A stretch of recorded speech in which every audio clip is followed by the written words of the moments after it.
All right, folks, a lot is going on in the news on this particular Thursday morning and all along those lines. So we're going to see what's happening, see if a guest decides to come in or not. And of course, we've got a lot of things happening. And of course, our usual panelists will be here as well. But 400 Americans are among the foreign citizens approved to depart Gaza. So that is something that we are seeing as hundreds of foreign nationals are set to exit Gaza, and that is what the UN is talking about. So that is something that is going on in the world, and definitely we are seeing a number of other things happening, including some news from Australia. I wonder what Shaquille has to say about this and all along those lines, since he is our Australian representative, and we'll see if he pops in or not. But an Australian woman was arrested after hosting a lunch that left three guests dead from a suspected death cap mushroom poisoning. So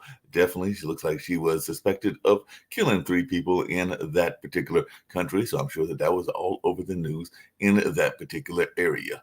And Putin has withdrawn Russia's ratification of the global nuclear test ban treaty. So that is something else that we are seeing in terms of global information and all along those lines. So definitely that is something that is in the news. And of course, the climate is in the news because developing countries are saying that they need more money to protect themselves from climate change. So that is something that is going on in the news as well. So apparently, there is articles about the gap in funding that leaves vulnerable countries exposed to climate change impact, and the apparently some people, including the folks around the UN, are saying that the world isn't spending nearly enough money to prepare the most vulnerable countries for climate extreme. So that is something else that is going on in the news.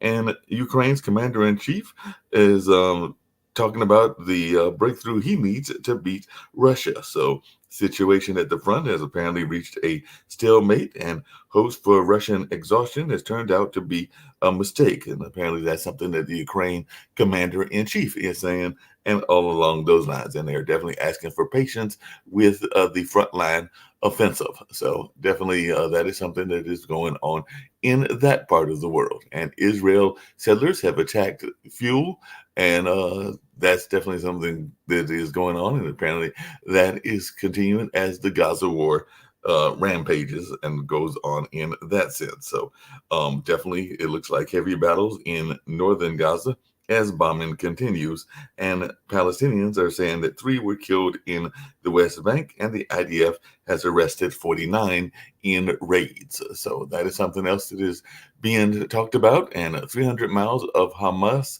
subterranean subterranean terror tunnels are the next big challenge that is there going on in Israel. And that's something that I heard about as well. And Army engineers are said to begin operations to destroy Hamas tunnels in areas under IDF control. And Hamas is even admitting, or officials with them, as admitting that their strategy is to use Palestinian civilians as human shields. So definitely that is something else that is going on as well. And definitely that is a tragedy in and of itself and everything in those lines. The United Arab Emirates is saying it plans to treat 1,000 Palestinian children from Gaza. So that is something else that we are seeing in the news as well. So definitely things are going on in that area. And definitely there's even some people that are talking about whether drugs might have been involved in that October 7th attack. Because one of the articles I saw in USA Today was saying was Hamas drug craze from Captagon during the October 7th attack. So I don't know, maybe they were taking something. I'm not even sure what Captagon is, but maybe Lee Newton Rhodes or some of the other panels can tell me exactly what that is. Not my world, not my understanding. So I'll have to find out from others if they have any idea what that means in that sense. And second Israeli airstrike in 2 days is pummeling the Gaza refugee camp. And apparently, that is something that folks are talking about as well. And as a matter of fact, a reporter, I think from CNN, was asking the IDF spokesman where Palestinians were supposed to go after the airstrike. And maybe there was a response, and I'll have to find out what that response was on that kind of way. And Mike Johnson is telling Senate Republicans he's open to Ukraine aid, but Israel aid will have to move first and separately. So that is something that the new House Speaker is talking about as well. And the German minister has announced a complete ban on Hamas activities. So that's something else that we're seeing. And Egypt is opening the Gaza border crossing to evacuate injured and foreign nationals. So that is something that is going on in the Middle East as well. And Chinese President Xi Jinping is among the mourners at the funeral of former Premier Li Keqiang. So that is something that is going on, as well as apparently China is bidding farewell to the People's Premier. That is the nickname for that particular premier from the past, Li Keqiang. So that is something else that folks are talking about as well. And it looks like Yemen has declared war on Israel, contrary to online claims. Houthi rebels have launched missiles, so it does look like that conflict is widening into other parts of the world as well. So that is something else that we are seeing as well. And Anthony Blinken will be heading to Israel to reassert their right to act. And definitely that is something else that is going on, as U.S. Secretary of State Anthony Blinken is set to travel to both Israel and Jordan. So he's heading back to the Middle East, and maybe he'll be trying to do some negotiations while he is there. And of course, Moscow's got to have their say as well. So they've got some things that they are saying as well. So Moscow has called the Israeli strikes in Syria unacceptable and ignores rocket fire at Israel. So Russia says that they are ready to provide assistance to children evacuated from Palestine. And definitely that is something that is going on, as well as apparently Russia dressed down the U.S. at the UN amid the war in Gaza and all in that space. And even some news from Latin America, because definitely, Chile's president is accusing Israel of unacceptable rights violations in Gaza as they are recalling their ambassador, and Bolivia has cut diplomatic ties with Israel due to disproportionate attacks on the Gaza Strip. And definitely, they're even calling it a form of genocide. So apparently there is some pushback from some of the Latin American countries as well. And apparently, if you're wondering about what's going on in Africa, there is some talk about the Africa-U.S. trade program needs at least a 10-year extension. So African countries to seek extension of duty-free access to the U.S. market. So they're talking about trying to expand and maybe even do better in the relationship with Africa, or at least continue that relationship as well. And I said that Australia is in the news for something else as well. Looks like Australian surfer is missing after witnesses are saying that a massive shark grabbed him in the waves. So that is something else that we are seeing as well. And if you're wondering about something that two countries that are at odds can agree on, apparently the U.S. and China are joining global leaders to lay out the need for AI rulemaking. So that is something that we are seeing as well. And Elon Musk has said that AI is an existential risk at the UK Safety Summit. So UKIA Safety Summit, 28 countries signed up to the Bletchley Declaration. So I guess we're going to try to put some regulations on the whole notion of what we can do with AI and all in that space. So like I said, there's a lot going on in the world, and I'm going to talk about a little bit happening in the U.S., then bring on Nick Palveda, see what he's got to say about some of these things, as well as Donald Trump Jr. takes to stand in New York Attorney General civil fraud case. So that's something else that we are seeing as well. So definitely that is something going on, including a person that one of our regular commentators has association with, that being Jimmy Kimmel, because apparently Jimmy Kimmel has declared Donald Trump Jr. as the fraudulent son. That is something that he was saying, I guess, in some of his humor and all along those lines. And we do know that Rick Rosner used to be a writer for Jimmy Kimmel. So maybe at some point we'll find out what Rick had to say about that particular quote as well. And a judge is saying that Trump 14th Amendment disqualification disqualification trial can continue. So that's something else that is going on.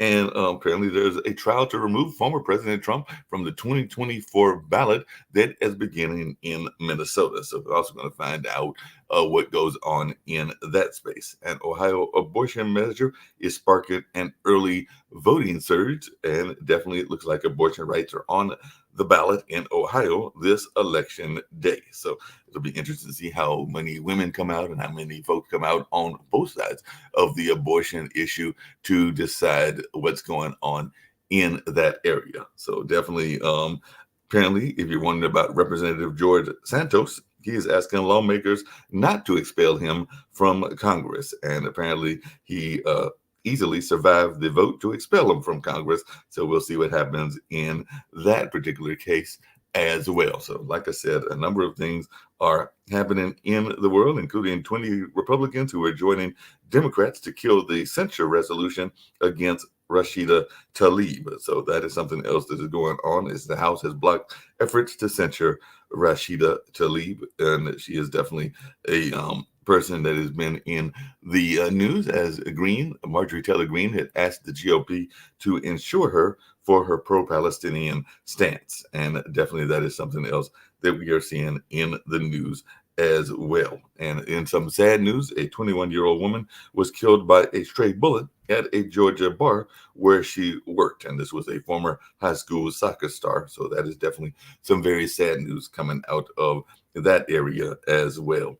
And definitely going to get to some other news items, and we'll have our usual panel come on and see what they've got to say about a number of things, including the chilling warning signs that existed before the Lewis Stone shooting. So definitely, apparently, the Ellsworth police officer were notified of Robert Card's threats back in mid-September. So definitely, that is something that we are seeing, where they're saying that the signs were all there, and apparently there had been warning signs there on a regular basis and all along those lines. I do have my guest, and I'm going to bring my guest in. I'm glad that he was able to make it, and he's in the defense area and all in that space. So a lot of things are happening in the news.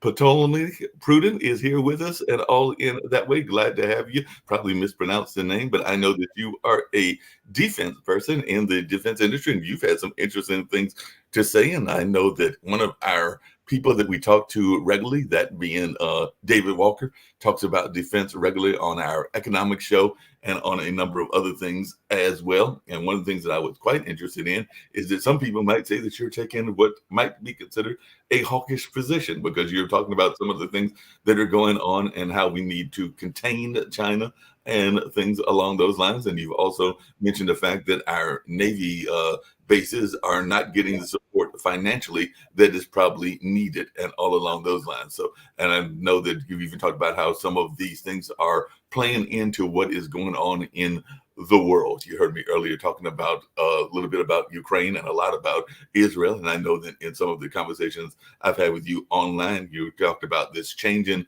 global dynamic that is going on as well. And I know one of the things that even Sasha talks about on his show that airs on Tuesdays and Fridays is Ukraine, Russia, and China and that involvement. So I'd love to hear some of your thoughts, particularly being a defense strategist, and some of the things that you are concerned about, because it sounds like you are concerned that we are not funding our military enough, particularly the Navy. And I've heard some people say that they wish that there would be further, deeper cuts. But it sounds like you're saying that we are actually at a shortage on some things with the Navy. And I'd love to hear more about this and why you believe that.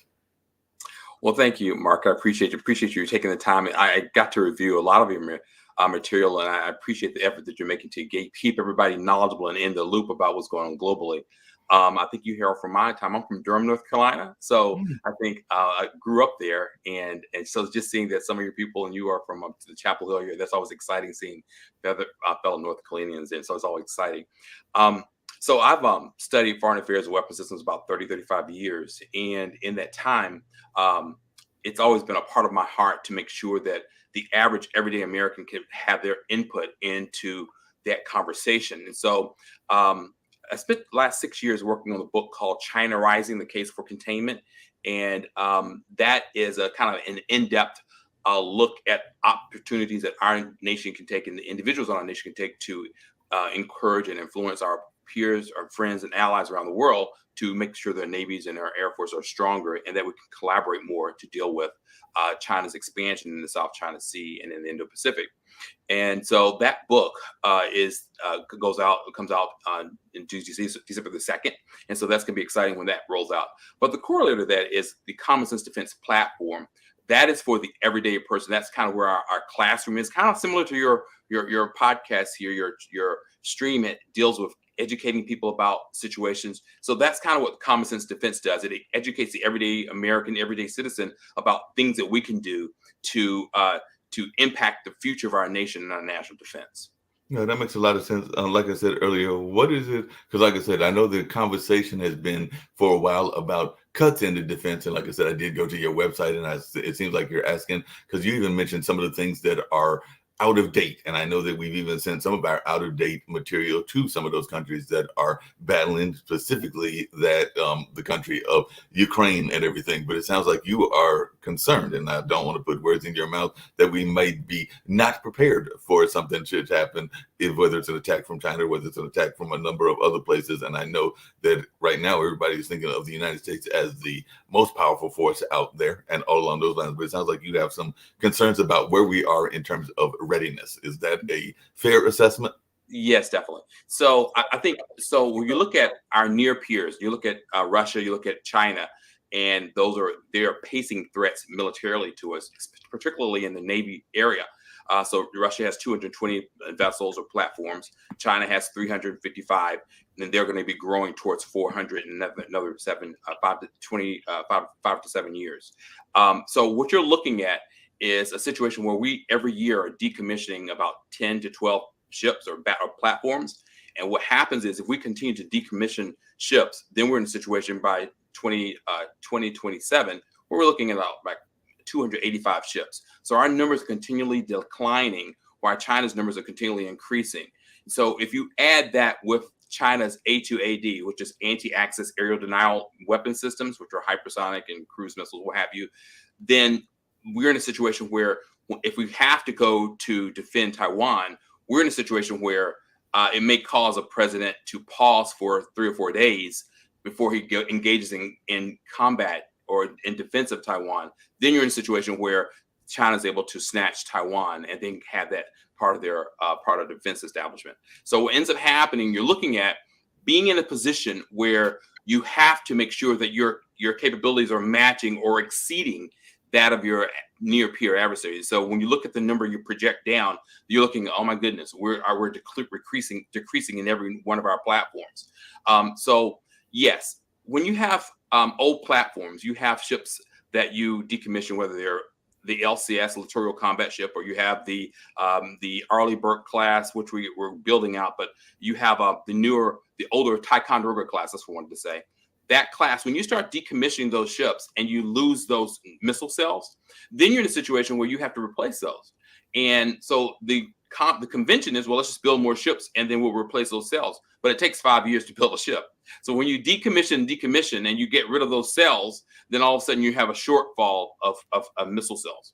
So how do you compensate for that? How do you keep a threat circle around China or the Indo-Pacific and yet still operate and present a military threat to China, but yet also being able to protect your friends and allies? So when you decommission your platforms and pulling offline missile cells, then you're in a situation where you are not able to project power and project force the way you're supposed to.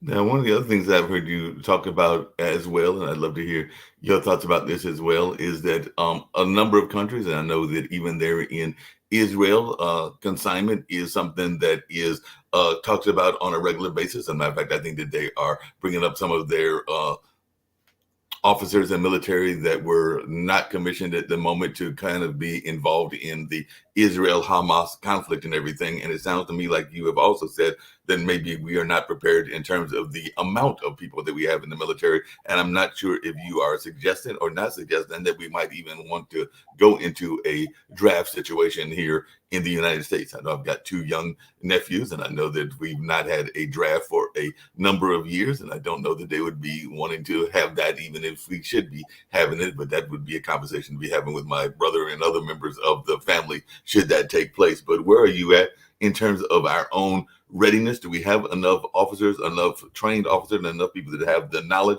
Or is that something that you think that we might have to be looking at, whether it should be a Trump presidency or whether it should remain a Biden presidency in this next term? Do we need to look at having a potential draft again? That's Mark, that's a very good question. Okay, so as a father of having 5 sons, and nothing impacts you more is when you're down at the post office and you're watching them when they turn 18, to sign the little card. At least we did. That's when we had to do that with our kids. Sign the card for registering for the Selective Service. And for me, I think every parent needs to be engaged in the global process that we're dealing with as a nation, to understand that we have to do our part to impact the decisions that our policymakers are making on a weekly and a daily basis. We can't just sit back and watch them do what they do. It's, oh, well, that's just the way they do it. No, we have a part to play. I personally do not believe that we need to have a draft, and I don't believe that at this juncture, and I don't believe that we need to expand the Selective Service to any further. What I do believe is I believe that we need to hold our policymakers, independent, Democrat, Republican, all of them, into account for the decision-making processes that they go about putting us into and taking us out of combat. And so you need to have an inroad and an outroad. You need to figure out how you're getting in, and you need to have a time for getting out. I think in Colin Powell's book, there's the Powell policy. It has a date that you should have a plan on how you get out of the engagements that you're in before you get into them, if you can. And so, no, I don't believe that we need to do a draft. I do believe we need to have responsible leadership and policy making from our decision makers. And speaking of responsible decisions and all along those lines, I know one of the things that I said I would be asking about, and I'd love to hear your thoughts. I do have Sasha Starr here who will be joining us shortly, and Nick Palveda, one of the founders of the network, and Lee may be joining us as well. But what is your thoughts around the notion of the U.S. involvement? Because I know one of the things that Sasha oftentimes talks about is the fact that when it comes to freedom, that one of the reasons that we need to support Ukraine is that we are not sacrificing any of our own, and that they are basically being the representatives of the free world with their bravery and all along those lines. But I'd love to hear your thoughts both around Ukraine and where we are with that, and if you think that it is a viable policy that we have in Ukraine. And I'd also love to hear your thoughts around the U.S.'s support of Israel in their attacks on Hamas and everything. But I'd love to hear your thoughts about those two hotbed areas as well. Sure. So for decades, so from early 1946, 47 to just when the Cold War ended with the Soviet Union, we were in a situation where they had what was called a peace dividend. And in that peace dividend, that's like, well, we don't need all these missiles, and we don't need all these missiles. We don't need all these bombers and submarines. And so let's start cutting this thing back. So we start the process of cutting things back. We start the process of turning off systems and turning down radars and scrapping planes. And so what ended up happening after that is that we no longer had forces deployed, and no longer needed forces deployed in a foot forward perspective in Europe like we did, although we retained close to 100,000 troops in Germany and in the UK. So Russia continued to grow, and as NATO started to expand, Russia started feeling more threatened. As you know the story. They felt that more threatened, so they felt the need to invade Crimea and invade then in the first invasion, and then consequently on the 24th of 2021 to invade 2022 to invade the Ukraine, the war that we're in now. So some would say, okay, so we are using the Ukrainians as a proxy. That is absolutely not true. When you do not initiate a war or conflict, you cannot be a proxy or creating a proxy when you have not started the war. The Russians started the war. We are in a defense stance. Therefore, we are helping the the Ukrainians to defend themselves. That being said, how do we let them do? How do we help them defend themselves? Do we send in troops? Do we send in aircraft? What do we do to help them to defend themselves? So the decisions were made that we would send them low tech, really, weapons that to keep them going. Because quite honestly, Mark, we thought they were going to be out the door in the first week. I mean, I think there's not many people who could tell you that, oh man, Ukraine would have lasted for 6 months or 6 weeks or even 6 days, but they did. So as we start seeing the negligence that the Russians use in their invasion force, and are start seeing the Ukrainians drones and seeing the Ukrainians use anti-tank missiles and start knocking back the Russians, everyone said, oh my goodness, they might be able to win or maybe to survive for another day. So anyway, so now we have this war of attrition, and that's where we are now. 660, 670 days later, we're now in a war where we're dealing with attrition.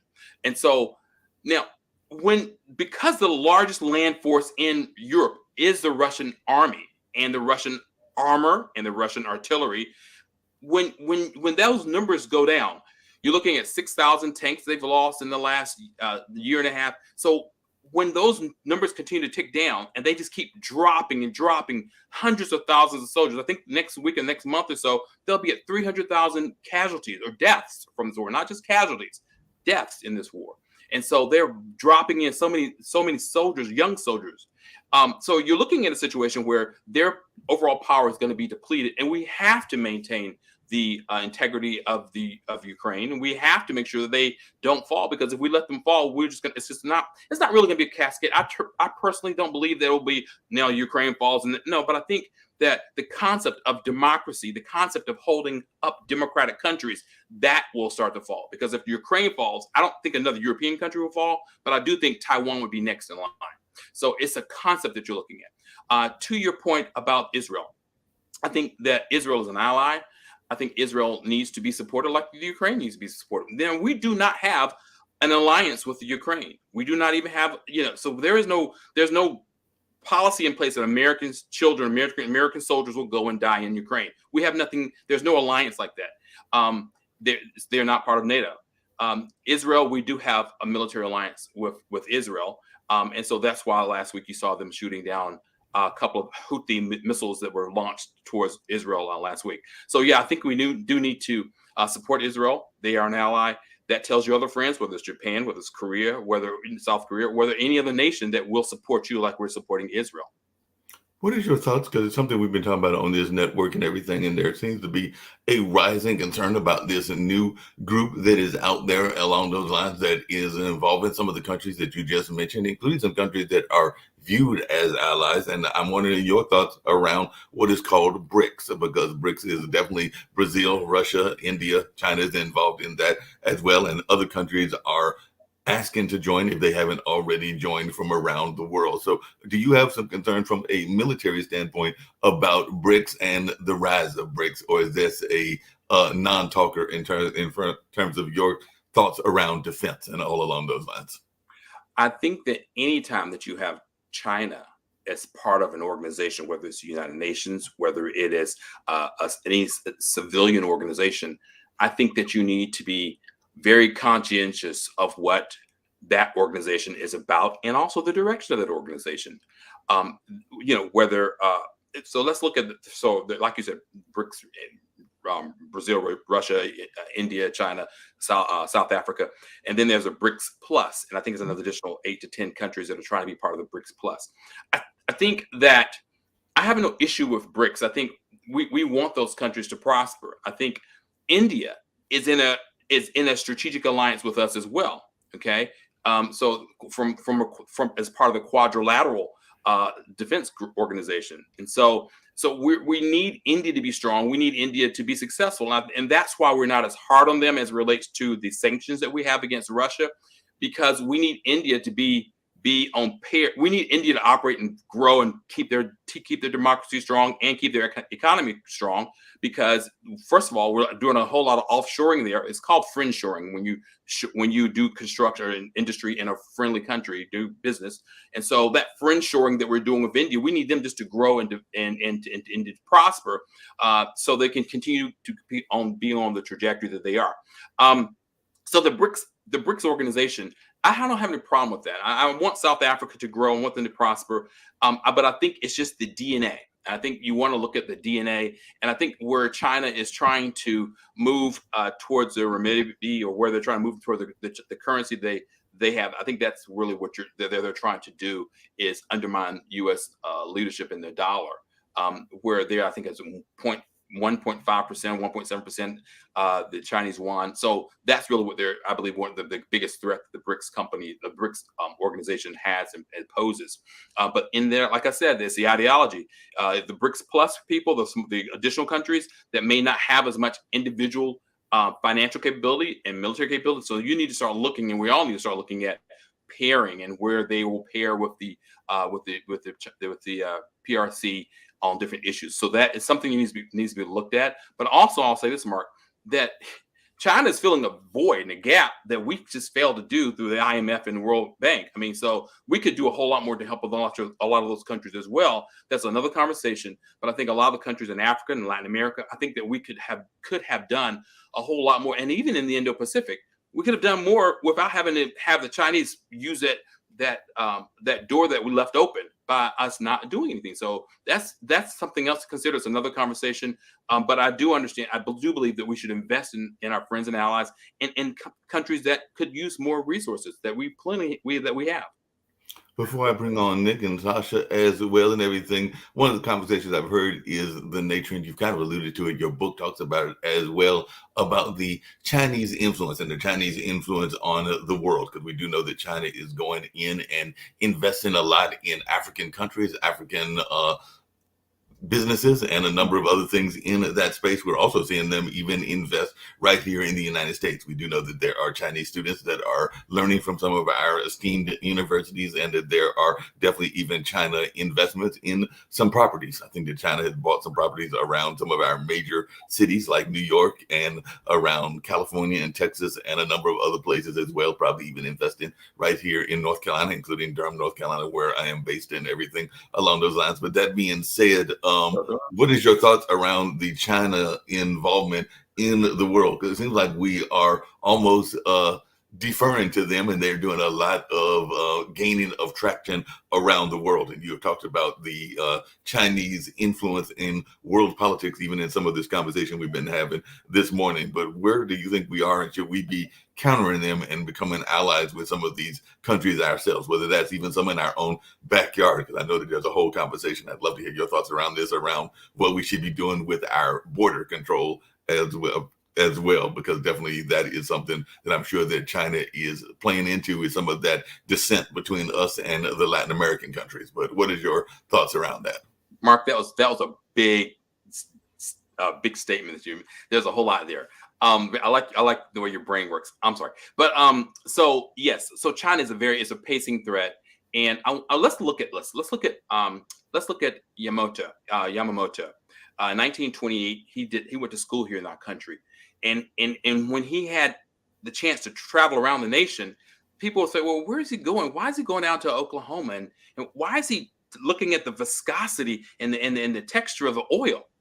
Yamamoto, when he was a student going around the country, he was looking at our country. He understood the depth and the breadth of what our capabilities were then.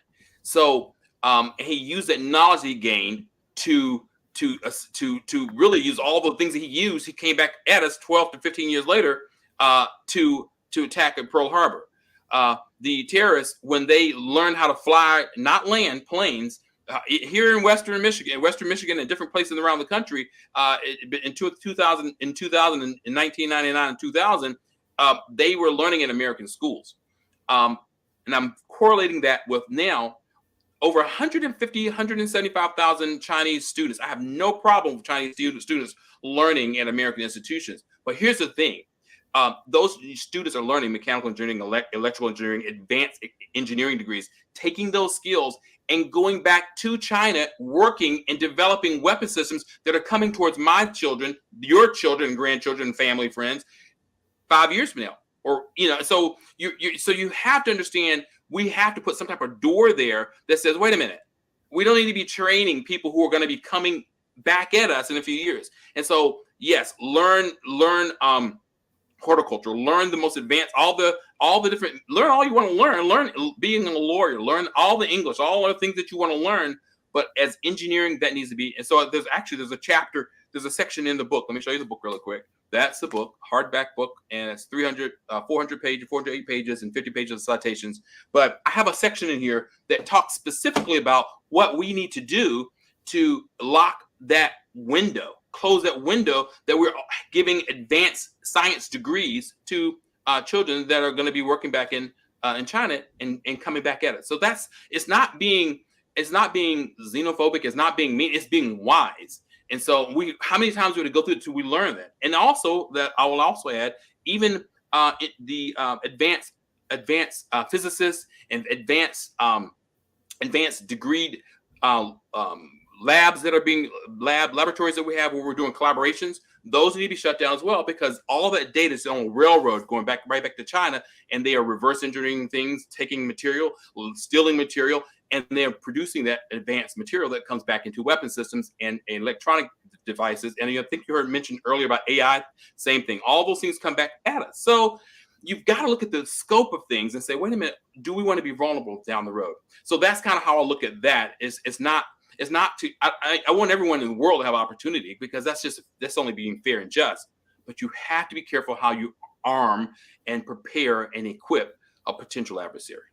No, that makes a lot of sense. Everything, like I said, I'm going to bring Nick on. I think Steve Rouse, who is one of our regular hosts, has joined, and of course, Sasha is here as well. One of the questions I was going to ask as I bring Nick on, and all along those lines, is this notion of us also having allies that then sometimes turn against us. And you kind of alluded to it, but one of the things that I remember in understanding history is that definitely we trained Noriega, we trained a number of other folks as well, and then they kind of reverse course on us. We can even say that around some of the Middle Eastern allies as well. So how, in your mind, as a defense strategist, can we guard against that? Because that is one of the complaints that I'm oftentimes hearing, is that we are sometimes training our adversaries and potentially training them too well, and all along those lines. But I just wanted your thoughts, because there have been some allies that have turned into enemies, and all in that space. I use Noriega as an example. There have been others as well, but I'd love to hear your thoughts around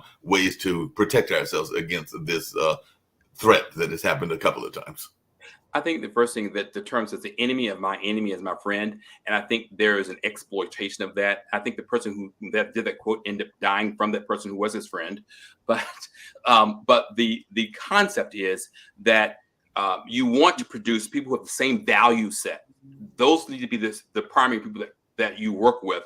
And in doing that, you have a constant connection with them that allows you to make sure you understand where they're thinking and the DNA. Now, having a free press and having open forums like this where you can hear people's thoughts and see, that's a very important thing, is to hear people's thoughts. I'll think about the Mujahideen, Osama bin Laden's family and all the people back in the old days. They were fighting the Mujahideen. We provided the Mujahideen, which were the rebels. It worked out of Afghanistan and eastern Afghanistan, and in the mountains of Pakistan. They came back and they pushed the Russians out, the Soviets out of Afghanistan. But those same people were the ones we were fighting 5 to 12 years later, after 9/11. So to your point, the Noriega, which was educated in the School of the Americas and different things that we had going on, there were a lot of that was wrong.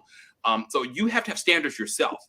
First, you have to have standards. Then you have to make sure that your friends and your allies that you're working with and investing have standards and have the same value set. And then as you develop processes on dealing with adversaries or potential adversaries, you make sure you're on the same page.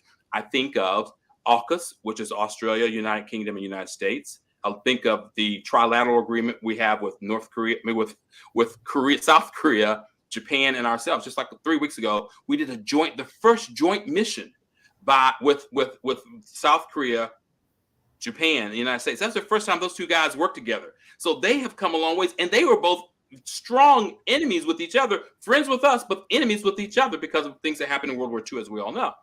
So it is the process of developing a relationship and making sure that you coalesce around a similar common value set that will help you to eliminate the problem. Hey, Mark, this is Steve Rao. I just want to thank our guests for being here. I've got to leave early. I'm coming on World Politics tonight, but I want to thank you for bringing this wonderful topic up. And what I'll say, just a couple of things we're going to talk about tonight. We'd love you to chime back in. We're going to talk about President Biden calling for instance, a slowdown in Gaza, which is increasingly concerning to people. And we're going to update the world on world politics. But what I will say is that you raised some very valid points about China. And I think the elephant in the room, I still believe, is India. I think India is positioning itself to be the number one economy in the world. John Chambers, whom I've spoken to, which runs Cisco, is now the chair of the partner forum, just got back from India. And he really believes that with such a young population, such a vibrant population, a digital economy, their investments in infrastructure, that they're well positioned to be more of an ally in the United States. And perhaps one area that India and the U.S. can work on is you're working on AI together, working on strong defense in that area, but also job training, right? Because we know that China's economy is actually shrinking. They're going to go from 1.5 billion to about 700,000, while India is going to go from 1.4 billion to 2 billion. So I think China's definitely weakening, and I think there's an opportunity here, but also we got to push U.S. and India stronger together. And anyway, I just want to throw it out there as I come in to give my appearance No, I today. appreciate that and everything. But what is your thoughts around that? Because that is something that Steve brings up that I've heard a number of people talk about, which is the rise of India. I did mention BRICS, and India is part of that and everything. But do you think, because I know your book is called China Rising, so you're definitely concerned that China is still rising, but to Steve's point, their population and other things may be on the decline. But where are your thoughts around India, and is that a ally relationship that we should be further improving? So I think that China, you have India, as you stated, Steve, with a growing population. I mean, the median age is around 28 to 34 years old, and they're currently at 1.4, going towards 2 billion people. But their GDP is what's going to get them, not get them, but it's what we have to help to build even faster. They have a growth rate of I think like 4.5 to 5%. But there's a couple of things. Let me just take my time here. So India's GDP has to continue to grow, but it has to be more robust. And to your point, you're exactly right about AI and the thought capabilities that they have to create things. But we have to invest in India in their industry and their infrastructure. And so the FDI, or foreign direct investment, needs to go up far higher than where it currently is. From the Western nations, plural, not just the United States. So we have to invest in India's infrastructure to get them where they are. So, if you remember, China's GDP, China's poverty rate decreased over a decade, 2 decades, 3 decades. They have this saying about pulling 600 million, 700 million, 800 million Chinese out of poverty. That is true. But that's because they spent 20 years of just investing in the infrastructure. India's infrastructure has to be invested in so that everyone has access to their highways, right? And they have to pay a toll to get on the highways, right? And so India's infrastructure has to be invested so that everyone has the ability to go from point A to point B, and you can produce a product and get it to the coast or get it where you need it so it can be shipped out. And the second thing is, India has to change over. They have a term called Make in India, where they want to have a process where they're constantly building and producing more things in India, and they're on the trajectory to do that.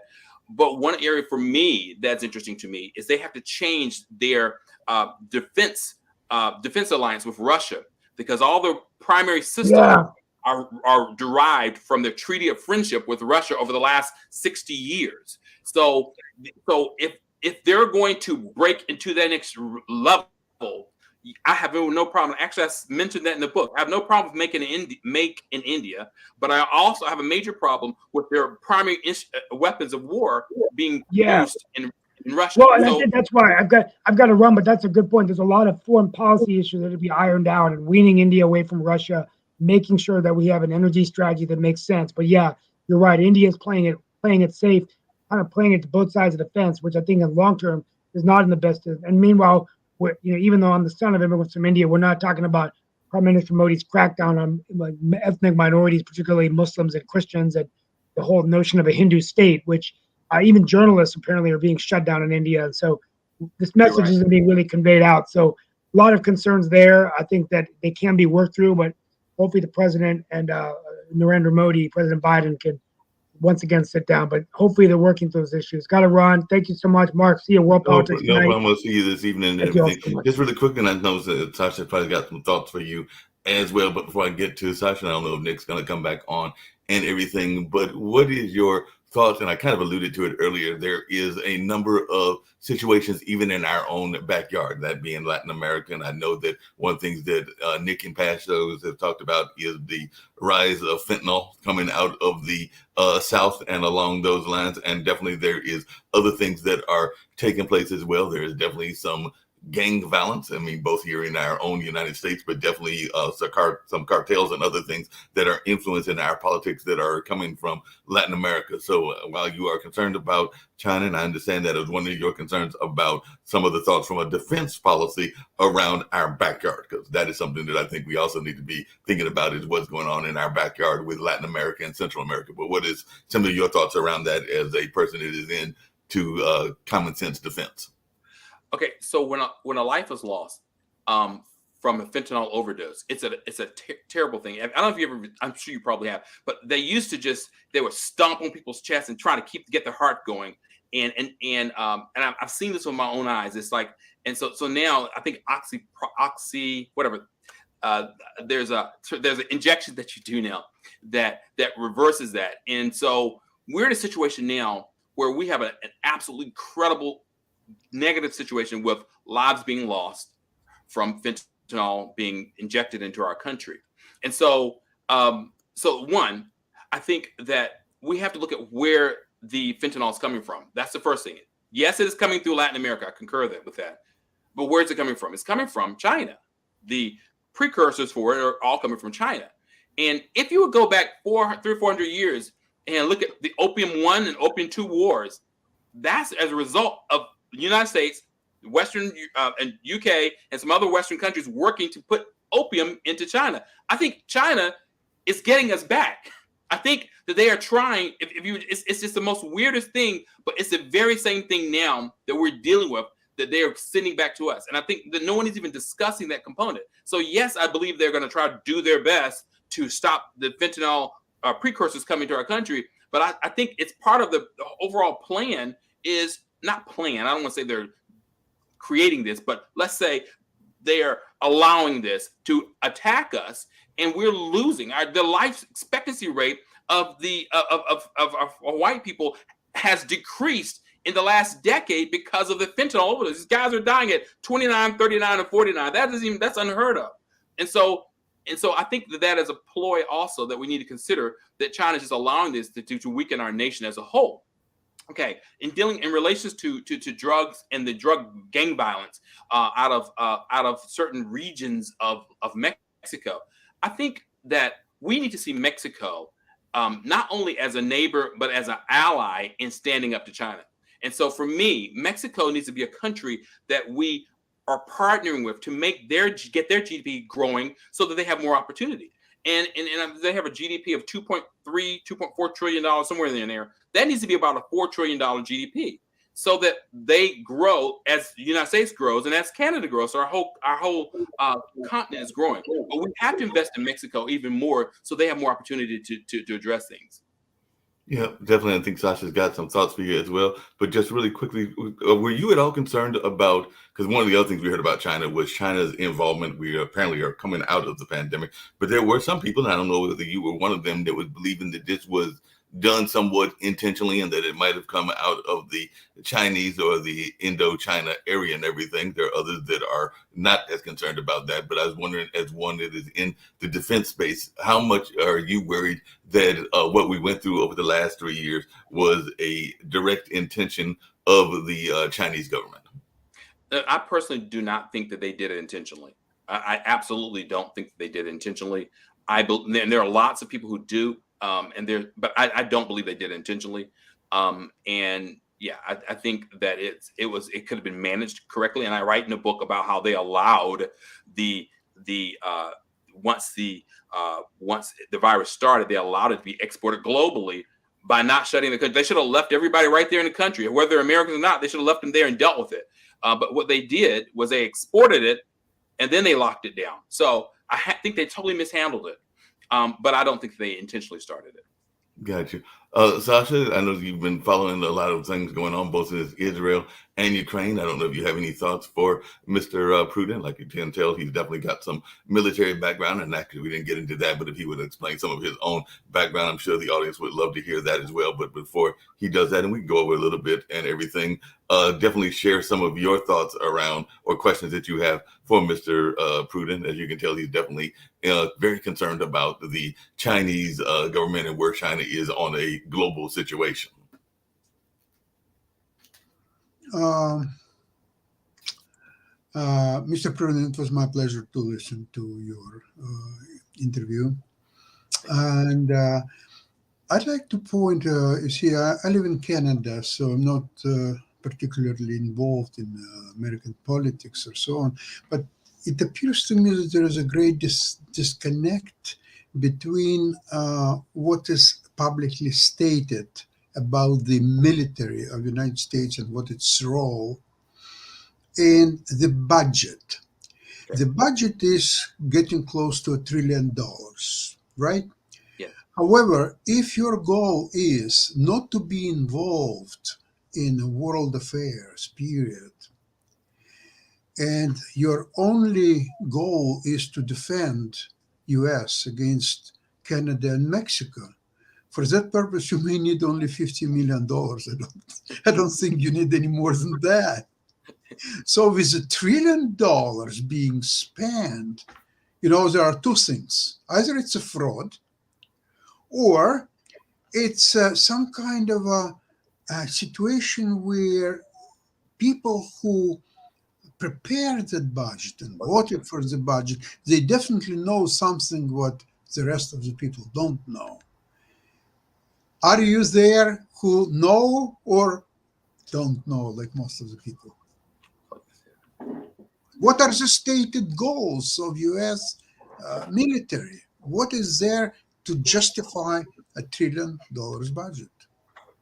Yes. Okay. So looking at the fact that 80% of our goods that are going across the globe, 80% goes across the oceans. Looking at our primary friends and allies, whether it's in Europe, whether it's Japan and Korea and Asia, whether it's the Philippines, they are land masses that are on the border, they're in the littorals of the Indo-Pacific. Looking at all of our friends and allies and enemies, oil goes from the Persian Gulf through the Arabian Sea down through the Straits of Malacca. You have the whole capability of running into the economy, that global economy, it goes across the ocean.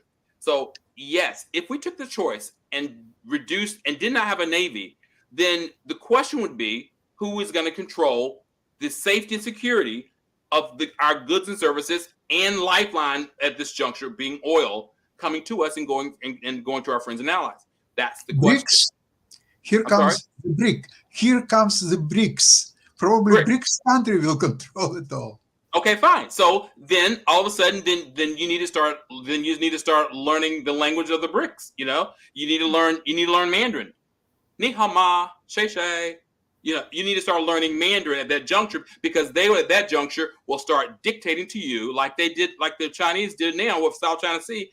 You fly or cross across the South China Sea, you have to sign in with the local Chinese authority to say, I'm going to fly across the South China Sea. I'm going to sail across the South China Sea. So the same thing would apply with BRICS. Even if it's not Brazil, if it's not India, if it's not Russia, it will be the Chinese that say, hey, you were going to run this. And so the question is, who's going to run it? When it's all said and done, someone's going to run it.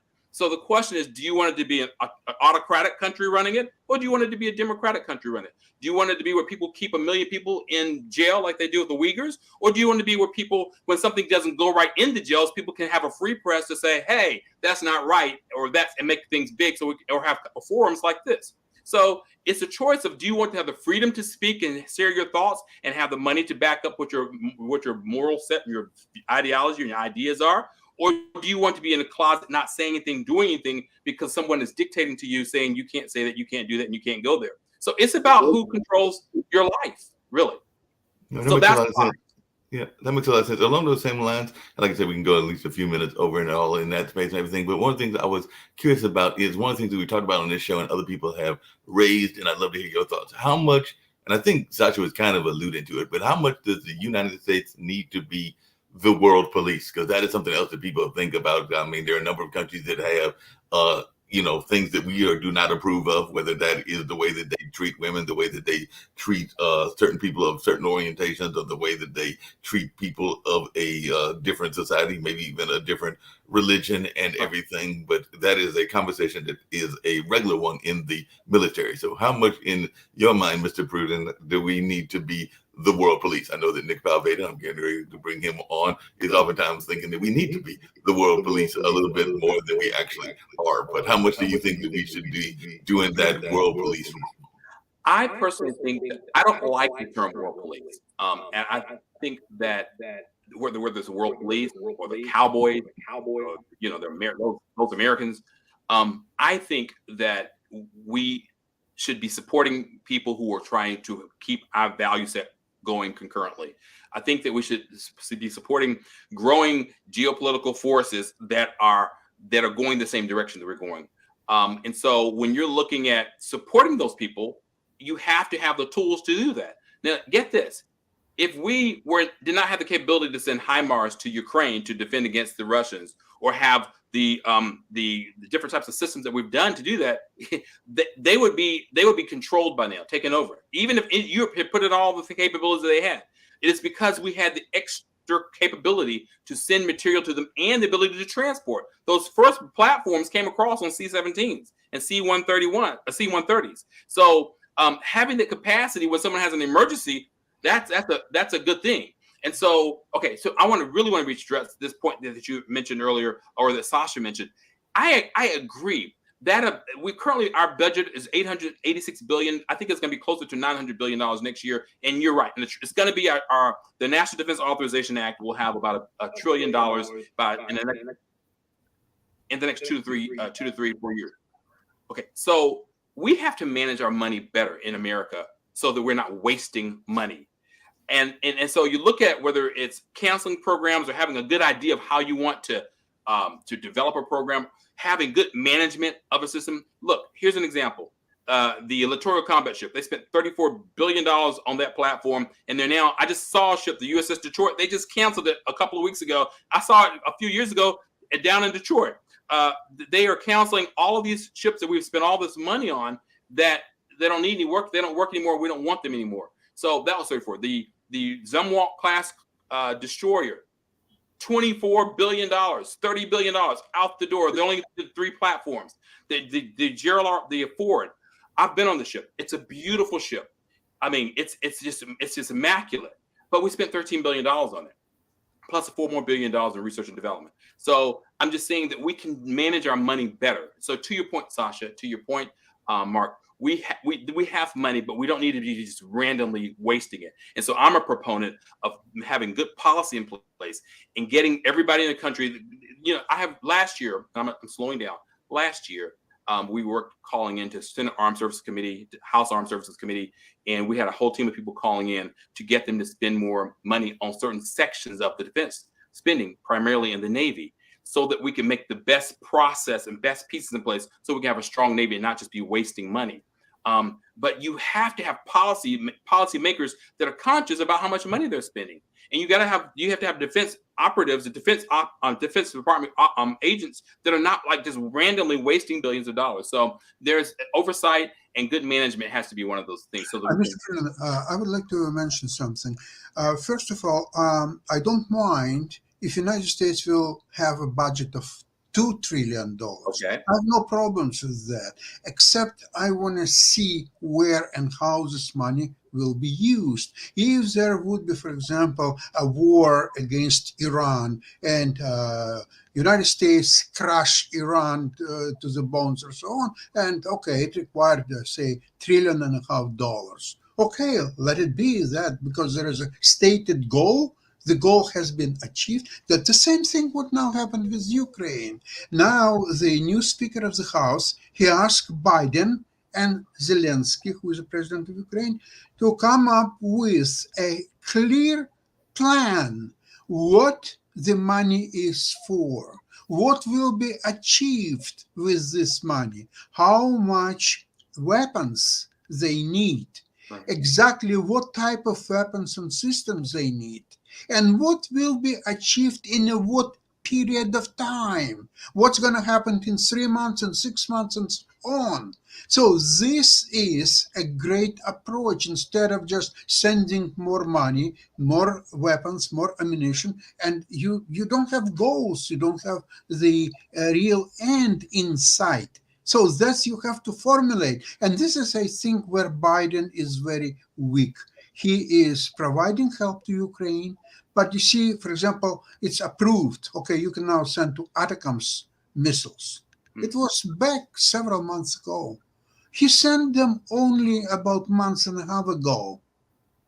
So he single-handedly, without Congress, without Senate, without anybody, he held on to the ATACMS missiles for reasons that only he, one in all universe, knows, nobody else. So why don't you share it with us? Okay, I have ability to send 1,000 ATACMS missiles, but I'm not going to send them because of this and this and that. Or I will send not 1,000, but I will send only 8 ATACMS missiles because he doesn't talk, he doesn't explain anything. What's your opinion on the action of U.S. government? So there are three different components. One is you have the United States Congress, which oversees our budget.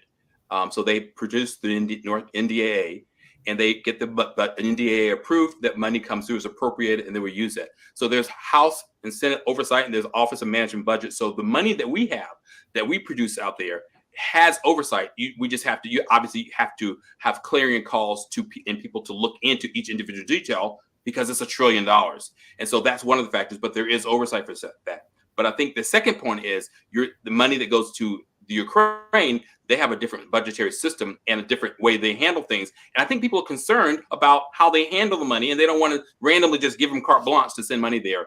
And so I think that that's a very real concern that a lot of Americans have, because it's going to be close to $70 billion, and then adding another $100 billion over the next year. Actually, that's not going to be $100 billion. It's going to be $68 billion in the next budget supplemental.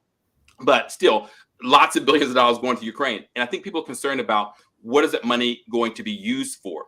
And I think that that's what needs to be put in place as a checks and balances, so that everyone who's appropriating and approving money feels comfortable that we're going to give you $50 billion over the next year, and we feel comfortable that it's going to be spent here and in the right places. So that's oversight as well. And they probably should put some mechanisms in place, to your point, Sasha, that they look into that.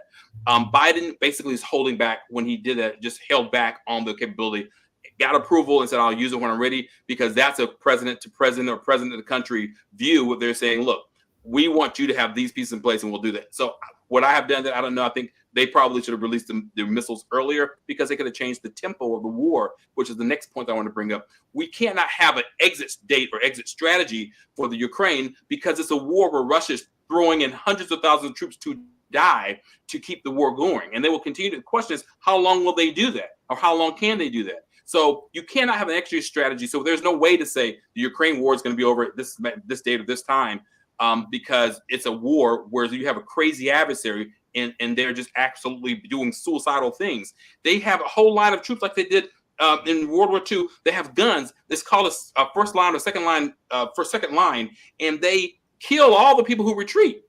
So what do you do when they put you in a war and they say, if you come back to this line, you're dead? So that's what these people are dealing with. So they just got to keep funneling in people, and they're outside of Bakhmut and different places now, at Kiva, different places, and these are crazy battles because they're just dumping lots of lives there. So in other words, Russian soldiers have a viable choice: being killed by Ukrainians or by Russians from behind. So that's choice. Yeah, there's not much of a choice and everything. Hey, Mr. Pruden, and like I said, we're definitely going to go. We're already going over, but we'll go in a few more minutes and everything. But that being said, one of the things that I've oftentimes heard people talk about, and even has been brought up in this show as well, is what can we do if we are concerned about what the next iteration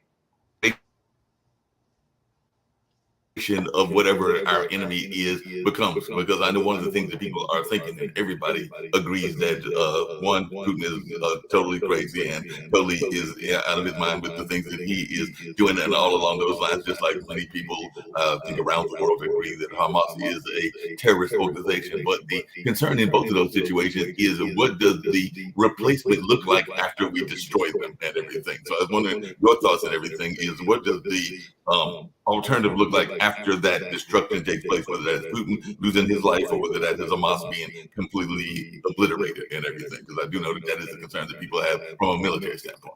I think there's three components, and that is what I call the post-Putin era, and I do theorize about that. And the question for the Putin particularly is the situation in which he has that transition. Does he die, or is he ejected from office? Those are the only two questions. If he's ejected from office, the post-Putin era looks good for Russia. If they do certain criteria and do reparations, and certain 50% of their oil revenue goes to Ukraine's rebuilding, they apologize, all these lists of things that have to be done. That if he's ejected, that's one component. If he dies in office, then the next person comes in line and continues on that, then we'll have the same thing. So it's really up to the Russians themselves as to what their next 50 years or 100 years look like. And the same thing is also with China. There's a post Xi Jinping era. So does his number one, Mr. Li, come in and fill in that spot and continue on his policies? Or does the next guy say, you know what, let's turn this down some and let's get back into normal relations? And so we have to be ready for both of those. And so I have in the book that I wrote, the China Rising: The Case for Containment, it talks about putting us in a good negotiating position so that when that transition happens with China, that we are ready to give them a plus or minus, whichever one they want to go. If you want to take it up another notch, we can do that. If you want to take it down a notch, we can do that.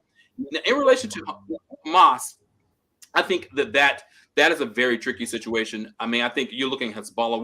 We're not really discussing Hezbollah. That's the elephant in the room. It's not even Hamas. And what's going on in Gaza is terrible. But if Hezbollah gets involved with this, then all bets are off. It's a whole different thing. In fact, we need to pull our carriers back an extra 300 miles. But we didn't get in the conversation, but there's a whole different dynamic there. But so Hamas that's just a really tough situation. I think it's going to continue on. The question is what negotiation level the Israelis want to do in taking this down when they get their objectives. I think today they're going to be at that sea. So Gaza proper will be split in half. And so it's just a matter of how much they decide to let aid in, how much, and really getting the people out. I really wish that they could let the people out so that we won't be dealing with a condensed group of people here. But I think there are Palestinians to leave. Before invasion, for 2 weeks, they were urging Palestinians to leave Gaza, the capital of the country, and move to south. And they are either unable or unwilling for various reasons, and especially if they're really hiding. These Hamas people are hiding among the civil population. Unfortunately, there are going to be casualties, and maybe a lot of casualties. So far, actually, there are not too many casualties, and Israelis are moving very slowly, but surely. They're just any territory, whatever, every square meter, what they're taking, it's clean. They're moving to a next meter, and very slowly, very methodically. So far, it's working, but there are still casualties. There's no doubt about that. Yeah, and along those same lines and everything, just really quickly, because you mentioned, and like I said, we can definitely go over it. I don't mind that because this show doesn't have another one till another about a few minutes and everything, so we can make it all the way to 12. But I don't know if we're going to go that far and everything. But that being said, you mentioned there's a couple of things I was going to raise, including one that Nick brings up. But you mentioned Hezbollah, and you also mentioned, or I mentioned in the news, what's going on with Yemen. So do you have some concerns that this war is going to become more widespread? I mean, we haven't really heard. I mean, Egypt and Jordan are letting people in in terms of refugees and everything. But as some people have stated, they haven't really come out harshly against Hamas, even though I have heard some comments from those Middle Eastern countries against the attack of October 7th. But Mr. Pruden, what is your thoughts about the involvement of Hezbollah and the expansion of this war? Is this something that you are afraid of, or that you think might be going to happen, and that we might be heading into a longer war versus a shorter war? Okay, so let's look at it strategically. And so for me, I look at force structures, and I look at China. I look at force structures, and I look at Russia, because those are the two axes that pose the biggest pacing threat for us. So we're looking at the capability of Hezbollah and their connection to Iraq, the Houthis in Yemen, Iran, and the Houthis in the southern part of the Arabian Peninsula and their connection to Iran. And so you're looking at these areas and saying, okay, what's the problem? Here's the problem. They have missiles. 2006, they only had maybe 20,000 missiles. Now they have 130 to 150,000. So the Hezbollah have been upgunning over a decade and a half. And so the three-tier system, the Iron Dome, what we see on TV, those are little $40,000 interceptors, $40,000 to $60,000 interceptors. That's the last line of defense. There's three different levels. There's a medium range one, and then there's an Arrow, which is an anti-ballistic missile system. So our ships have come in to help the Arrow, the highest level, with ballistic missile defense. But here's the catch. The Hezbollah has lots of ballistic missiles, lots of cruise missiles. And so what happens is if you oversaturate a missile defense system, that term is called going Winchester, which means you have no more missiles for a minute until you replenish them. When you oversaturate your defense, then you can just drop in all the missiles that you want to drop in. And that's why we told Israel, hold on for a minute, and don't do anything because you don't have enough coverage. Okay, so but even we have a threshold that we can get oversaturated as well, even in defending them. And so there's no one has 100,000 missiles. In fact, they don't even have 15,000 missiles. So to intercept missiles. And I get this. That's before you even deal with possible missiles coming in from Iran. So from a strategic perspective, and let's watch this. You have cruise missiles, you have drones, and you have ballistic missiles. So the Iranians have Hezbollah has been supplied by Iran with all three missiles. When you send a cruise missile towards a ship, they have to use a missile to shoot it down, or they can wait for a little Sea Whiz coming in, which is a close-in weapon system. So you can shoot it down with that, but you're going to have to wait to get to that point. You can also use a Mark 45, like the destroyer the week before last year did, to shoot down those cruise missiles. So the thing that you have to look at is being yourself oversaturated.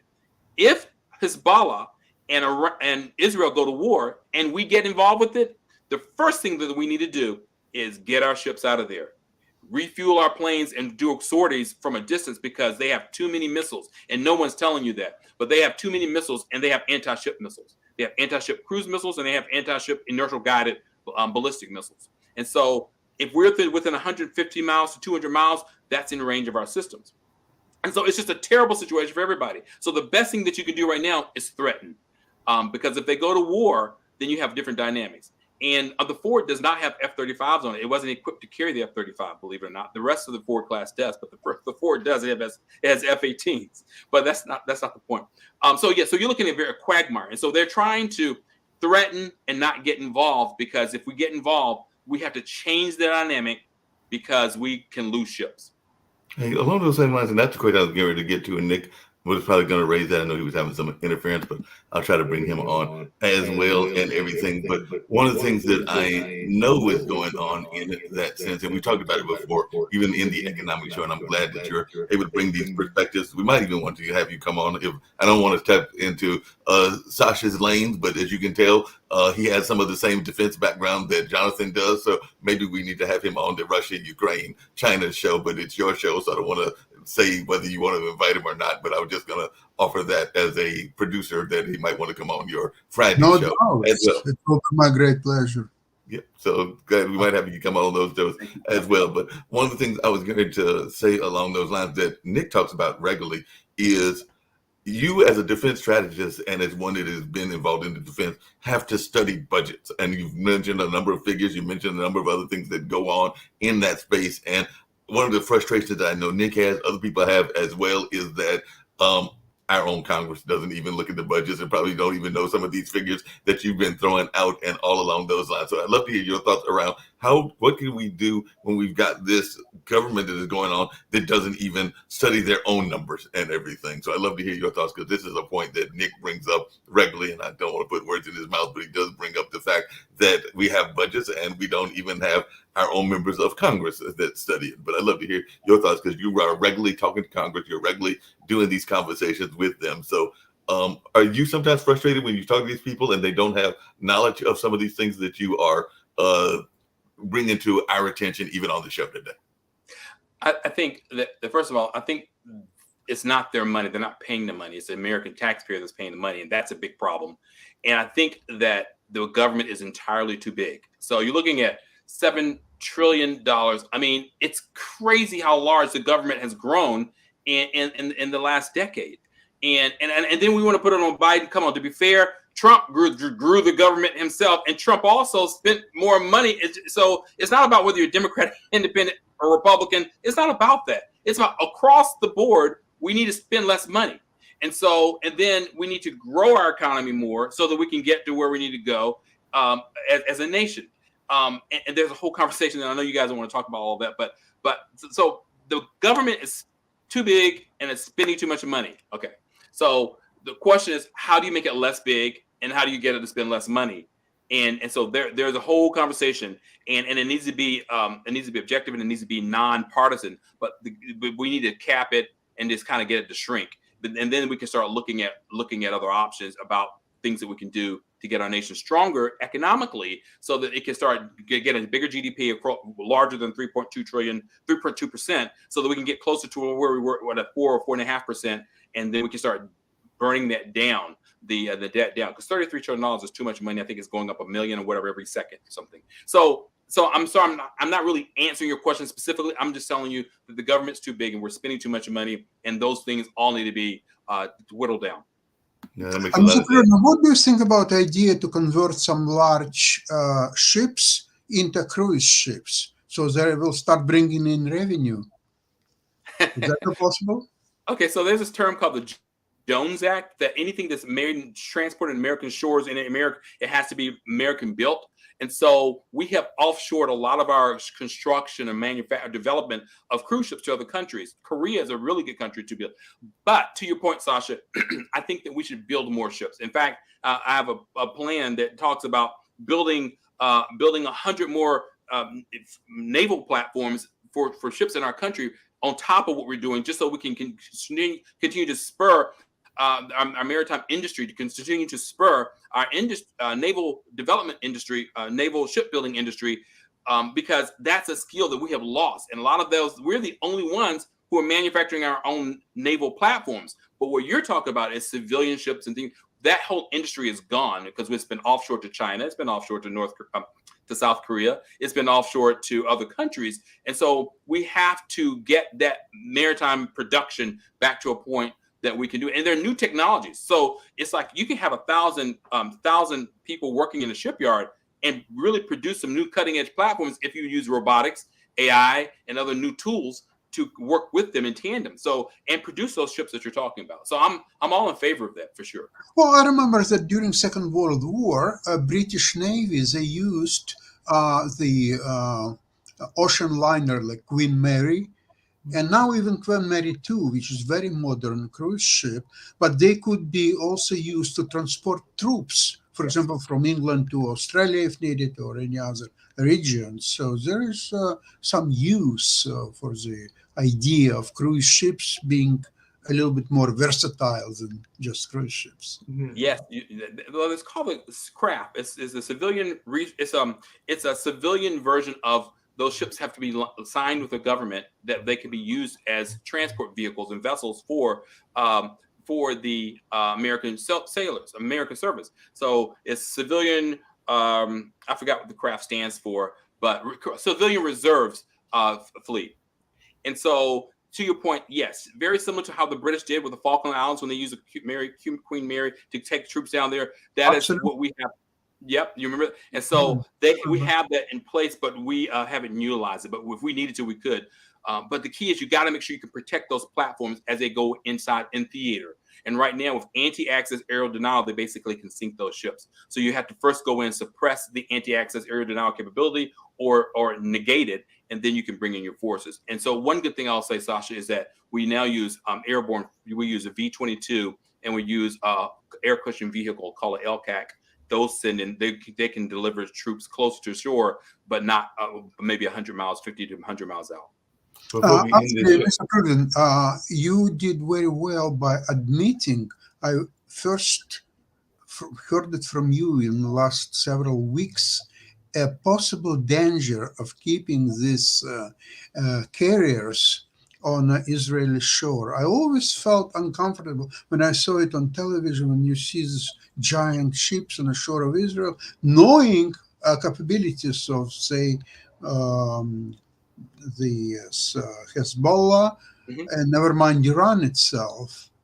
And I always felt uncomfortable. Nobody ever mentioned the potential danger of that, but you did it today. Thank you very much.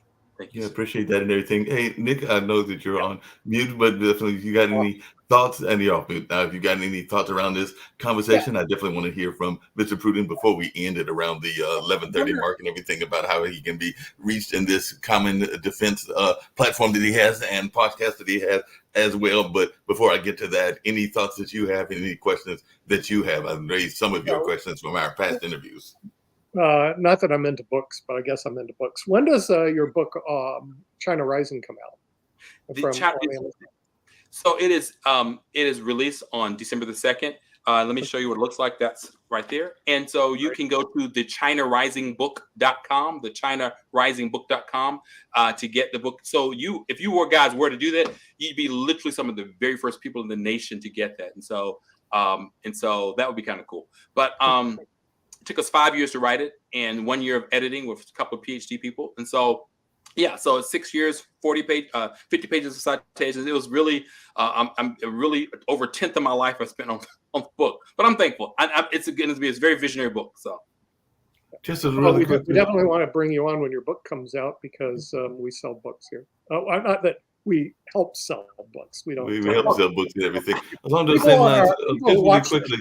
I'm open. You bring me out. I'll make it. I'll give your article special access to them.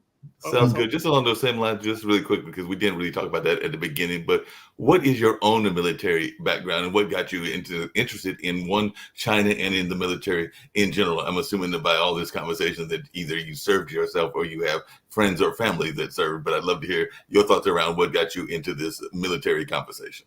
And that's the $1 million question. That's the beauty of this, is that I'm all self-taught. So I'm the everyday American. That's why I have Common Sense Defense podcast, because it's for the everyday American. What I want the everyday American to see is that you can have a voice in the national defense conversation. So that's really how that shakes out.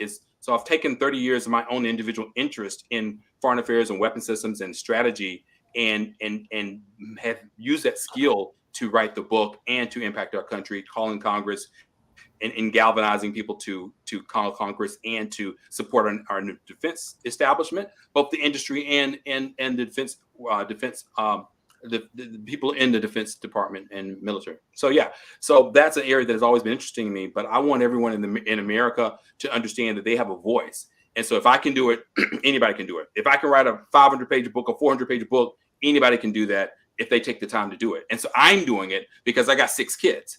And I'm interested in the future that my children are going into. And so because I'm interested in the future that my children are going into, I want to make sure that the policymakers have good policy in place so they don't go to war. And if they're misappropriating funds, not making good policy decisions, not doing things correctly, then that's closer. The weakness leads you to war. So if we were trying to keep the next generation out of 20 years in Iraq, 16 or however many years in Vietnam, sorry, Vietnam friends, but those are lives that you're dealing with, that you're wasting time. Iraq War II should have never had it. That we don't want to talk about it, but that was a big mistake that our nation did. $20 trillion, thousands of lives, and the second Iraq War from 2003-4 was a big waste. We love the people who served, we love our nation, but the policymakers, 3 or 4 or 5 people who are the policymaking decision makers, sent our country down a war path that was totally not worthwhile. We should have spent that time in Afghanistan, building up Afghanistan, instead of creating a whole new problem in Iraq, bringing forth ISIS and all the other stuff that we're dealing with now. Sorry, that was just me on a soapbox. My apologies, Mark. No problem. We don't mind soapboxes here. Definitely, that was a worthwhile soapbox. We always This is have the land of people that are on soapboxes regularly here on this show, so we definitely did not mind that soapbox speech and all along those lines. Who are some of the military people? You mentioned Colin Powell earlier that you have admired or that you have a great deal of faith in. Like I said, I know that you've talked to some of our current generals. So are there any current generals or any past generals that are the ones that you admire that you think have done it correctly? I like Colin Powell. I met him and I got his book, and he's a cutting edge guy. I always actually, that would be my very first reference. No, that's not. He's my second. My first one was General Douglas MacArthur. And so he was like my childhood hero until I realized later in life that he disobeyed orders from Truman not to go past the Diallo River, and it caused a whole lot of thousands and thousands of lives. But prior to that bad decision, I liked General Douglas MacArthur. So definitely MacArthur was a great person and all along those lines. Just really quickly, and then like I said, I'm going to close out really fast because we got to get to the chess recording and all in that space. But that being said, and along those lines, what are some final thoughts that you might want to give people in terms of that common sense defense and how you can be reached on the podcast? We definitely hope to have you come back on these shows and other shows to share some of these insights that you have on a regular basis and all along those lines. But any final thoughts that you didn't get to that you would like to address? I think we've covered quite a bit of the world and everything, but I'd love to hear any final thoughts. And if you can tell folks about this Common Defense podcast and other things that you are involved with that you would like to share at this particular time. So if you have any family or friends that are interested in national defense, send them to Common Sense Defense, the Common Sense Defense Podcast.com, Common Sense Defense Podcast.com. On that platform, we have a link to our website. We have a link to our YouTube page, which is Common Sense Defense YouTube, Common Sense Defense. And those are the principal tools that we use to talk to the everyday Americans about what we can do to help our nation. And this little caveat, always understand, when you go to a store and you buy a $2,000 refrigerator or range, and it's made from a Chinese-owned company, 25% of those dollars goes to the Chinese budget. So if it's $1,000, $250 is going right to the Chinese budget, which when you add that up, then they can use it. That comes back on us 5 and 10 years later in weapon systems and platforms. So every American has something they can do to prevent China from having so much power. And the first one is financial power. And so people need to be cognizant of that. But go to China Rising. You can also just plug in the ChinaRisingBook.com. The ChinaRisingBook.com, that'll get you there. And then there's a little QR code right there in the back. That little QR code will take you to the website for both of those places. They're the same. So yeah, that's what we want to talk about. And we're looking at kind of launching on the 2nd of December. We'll be downtown at the Renaissance Building on the December the 2nd. That's a big deal. It's gonna be a big party. And so we'll be launching and trying to do all of our preliminary interviews with different TV stations and radio stations before that. And then we'll be doing international. If you have friends in Australia, the UK, India, or the Philippines, those are real critical people, because we have sections in the book that deal specifically with Australia, the UK, the Philippines, and India. And so I'm really interested in networking with people globally who are from those countries, because we're a big part of the book. It deals with how can we help those countries be stronger and working together and standing up to China's expansion. Just really quickly, 2 quick questions that I was going to ask as we walk out the door and everything. But one of our primary people that is on the show is from Australia. He's a hedge fund investor and all along those lines. But that being said, what is, if you can do it in a thumbnail, some of your concerns or thoughts around Australia? And hopefully one of these shows will have Shaquille, who is from that area, come back on and share his insights. But we do have somebody that is on regularly that is from Australia. But what is your thoughts around Australia and its role? Because I know that it is part of the Five Eyes countries and all along those lines. But what is your concerns around Australia? So Australia is our go-to people. They're our family and our friends. So we need Australia to be strong fiscally. So we need Australia's GDP to grow from $2 trillion, $2.5 trillion to about $3 to $4 trillion. And it's the American, the everyday American who buys products. We need to buy more products out of Australia, things like that. But they were Five Eyes, as you stated, but they're also major critical components of AUKUS.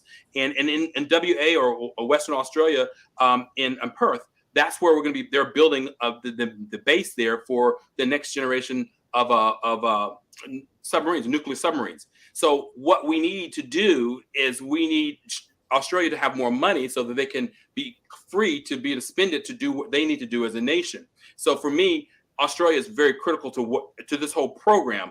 So that we can get them where they need to be, and so that we can work with them as a team. So Australia is very, very critical. We actually do have now a radio program that broadcasts in Australia, part of Australian Edge, which Shaquille does. We also have another one that broadcasts in Malaysia and around that whole area. That's Sharif Mark. Yeah, that we get contact with if he wants to go into Malaysia and Indonesia, Bangladesh, and all those countries. So we have two shows that broadcast. Yeah, we can definitely do that. We can definitely get connected to you and everything, Mr. Pruden. Last but not least, are you concerned at all? Because there's a conversation that's come up. We saw it in some of the conversations around what's going on in the universities and certain support in the universities of certain causes and everything. But are you at all concerned about the rise of the love of socialism within the United States? I was wondering just really quickly, is that a concern of yours, even in and out of our academic institutions? Because we have seen a lot of people that have not necessarily fallen in love with communism, but maybe more of the socialistic principles and all along those lines. But I was just wondering, as a defense strategist, is this a concern of yours about the rise of the popularity internally? So I was just in Colombia just 2 weeks ago. My son took him there for a meeting there.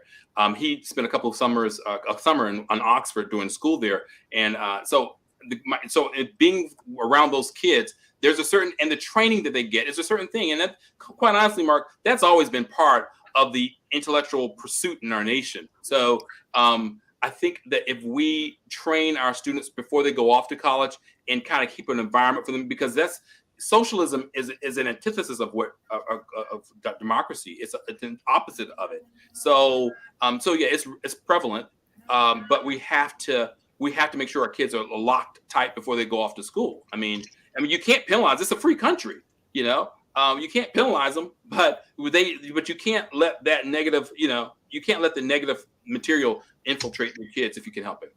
Yeah, I mean, one of the concerns I've heard is that some people, and I've actually been a supporter of some of the movements, whether it is the feminist movement or the Black Lives Matter movement or others, but there have been some concerns that there is some socialistic trends even within some of those organizations. And I don't know if that's something that you've seen as well, and whether that is a concern of yours, because there has been some of the leadership. Yeah, that goes back to training. You send your kid off. Yeah, I mean, I understand the premise behind Black Lives Matter. You don't have to be communist or socialist this is a free country, right? So you're free to share your thoughts and protest and all that. You don't have to be socialist to do that. So, I mean, so that's the parents. The parents have to train their children. Look, this is how I trained you, young man or young woman. Go to school, be a part of whatever your protest you want to be a part of, but understand that this is what we stand for in this family. Not that I'm an independent, so I'm not Democrat and I'm a Republican, but I'm also not socialist, right? So you gotta it goes back to training, my friend. You've got to train the students, your kids, before they go off to school, that this is what our family stands for, and that will hopefully help them some when they get there. But those entities have been taken over in some regard.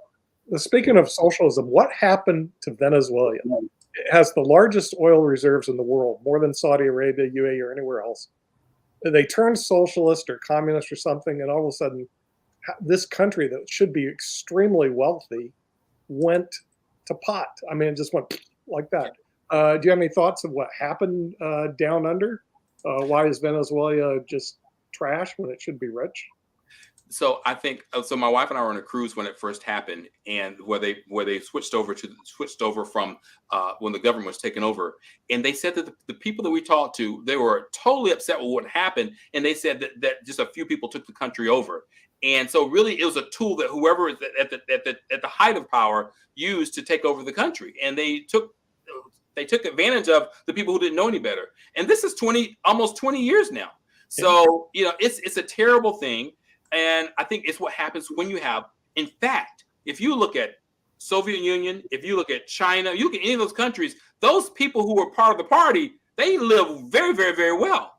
You don't need people who are, so they say we're the people, but the reality is, they're living high on the hog and have a good future.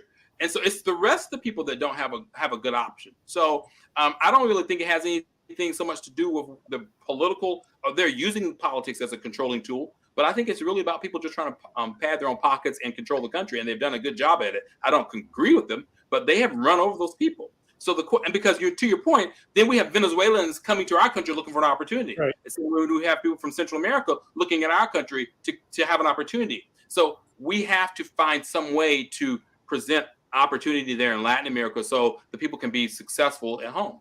And it's not an isolationist mindset, but there are things that we can do as a nation to do that as well. Mr. Pruden, along those same lines and everything, can't people make the same argument that is happening here in the United States? I'm thinking about those 1%ers and all along those lines I mentioned earlier in the news, Elon Musk and some of his thoughts around AI. We've got one of those people that is running for office again and may become president again, depending on how the politics plays out, that being Mr. Trump and all along those lines. So there are a number of people that are in the elite, even in our own country, that are living high on the hog, to use your phrase and everything, while some of our own people are struggling and all along those lines. And I understand that one of the other countries, I have a friend that lives, a couple of friends that are from Brazil, and some of them tell me that the Brazilian leader is comparable to Trump in some of the ways that he has run that particular country and all along those lines. As a matter of fact, I've heard some of the people from Brazil say that he's actually worse than Trump and all in that space. But everybody has their versions of their monsters, and some people think that their monster is worse than my monster and all along those lines, if I can use that kind of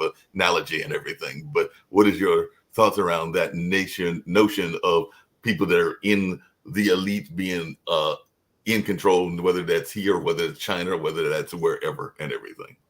For me, I would like to empower more people to become millionaires. So inevitably, or 100,000-aires. So it's not like getting a good job. It's about making enough money so you can change the world for good. And so I think we have low standards of what we're shooting for. So for me, high on the hog is somebody just abusing the system. And that's what these people, the one in Venezuela is doing, is abusing the system. When about Da Silva, Trump, or anybody, I don't know about those guys. I mean, I'm not trying to get into the politics of it, but for the end user, the everyday American, they need to have opportunity to make their million. And it's not hard. This is 1,000. So that's not a lot of money, but they should have the opportunity to build wealth and do that. And so for me, that's the type of plans that I work through, is how do you make the everyday American wealthy through education and have a support group, to, access to opportunity. Those are the things that you're trying to do to get to the everyday American so that they can get to that point and then also use their voice so that people who are abusing the system are no longer abused. And that's why we have forums like this. We have the free press. That's why you have people who do investigative reporting so that those things don't happen. And then that's also why you have checks and balances so you can vote people out and organize and galvanize people so that people who abuse the system no longer have the opportunity. And that's kind of one of the beautiful things about democracy, is that it allows you to kick out people who are not doing right over a period of time.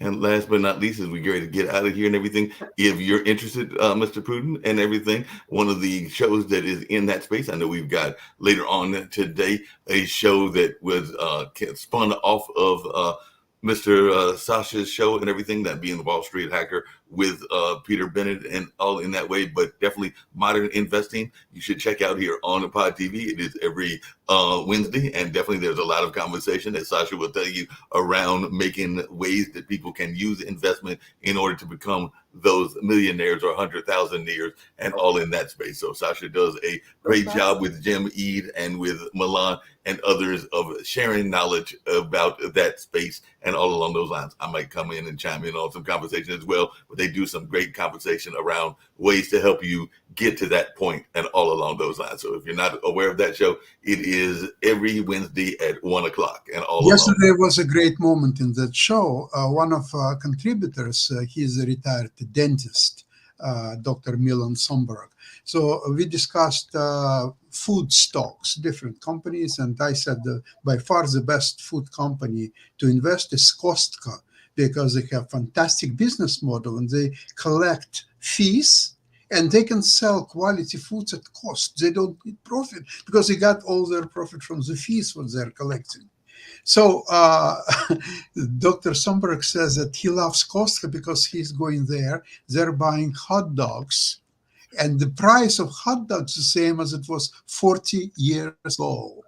So I asked him, Dr. Somberg, are you sure these hot dogs are not 40 years old?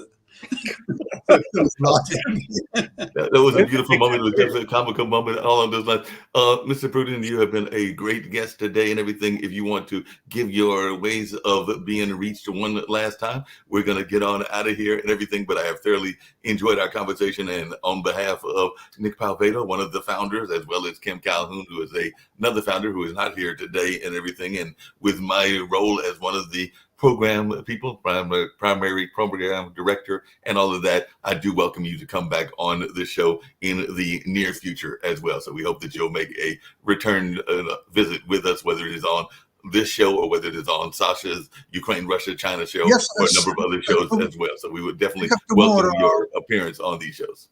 Tomorrow, Ukrainian show is at 11 o'clock. Mark, would you send the link? So if you have time, you need to please. send the link. I will definitely send you the link to that if you have the time. We would love to have you on that show. Thank you so much. You'll love the name of the show. It's Ukraine, Russia, China. So you got the China down. I love that. I love Sasha that. used to live in Ukraine, and it also broadcasts from Kyiv, Ukraine. So Does it it's, really? Yeah. Yes. Oh, you guys are. I love your program. I love your forum. You know, and I really appreciate. I'm glad you reached out to me, Mark. I appreciate your team. So you guys, yes, definitely reach out. It's Common Sense Defense Podcast.com. Common Sense Defense Podcast.com. I sent the link to you there, and I just really appreciate you all, and we look forward to networking and hanging out with you all soon, and just definitely talking to you again. I love your forum. I love you guys. You're wonderful, wonderful operation. Thank you, likewise. Likewise. So we're going to get on out of here. We've got the correction of the right website and all along those lines, but we're definitely getting ready to get on out of here. It's been a great conversation. I know that we're going to be recording in a few minutes the chess show, which will actually be airing live or airing on its regular time on Saturday, but the recording will be taking place very shortly. And Sasha, I've got good news for you. The rerun, the show that is usually the one that makes me late, is a rerun again. So I'll be there at exactly 12 o'clock. So we don't have to worry about empowering you at all in that space. But they just sent me their information. I've already got it up and running. So I'll be there in a few minutes. But right now we're going to get on out of here and have some more great conversations here on Pod TV, where Nick and Kim have created this amazing platform, as you just said, Mr. Pruden, and we have all kinds of great shows on a regular basis. But right now we're going to get on out of here. Thank you guys so much. Have a great day.